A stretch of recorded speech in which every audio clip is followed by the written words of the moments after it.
Hi అండి, అందరికీ welcome to my channel. ఈరోజు నేను మార్నింగ్ టిఫిన్కి ఉప్మా చేశాను. ఫస్ట్ ఆయిల్ పోసుకొని ఆవాలు వేసుకున్న తర్వాత జీలకర్ర కూడా వేసుకోవచ్చండి. నేను జీలకర్ర వేయలేదు. తర్వాత జీడిపప్పు శనగపప్పు వేసుకొని తర్వాత ఆనియన్ వేసుకొని 2 పచ్చిమిర్చి వేసుకున్నాను. కొంచెం వేగాక అల్లం వెల్లుల్లి పేస్ట్ వేసాను. తర్వాత కొంచెం అల్లం వెల్లుల్లి పేస్ట్ వేగాక వాటర్ పోసేసుకుని తర్వాత రవ్వ వేపుకోవాలండి. వేపుకొని పక్కన పెట్టుకోవాలి ఫస్ట్.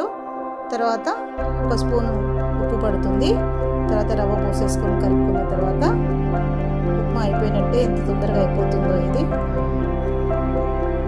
ఈ ఉప్మాలో నేను నిమ్మకాయ పచ్చడి తాలింపు పెట్టానండి. నిమ్మకాయ పచ్చడి వేసుకొని తిన్నాం, చాలా టేస్టీగా ఉంటుంది. ఒకసారి ట్రై చేసి చూడండి. థ్యాంక్ యూ అండి. సబ్స్క్రైబ్ చేసుకోండి, లైక్ చేయండి, షేర్ చేయండి. Thank you.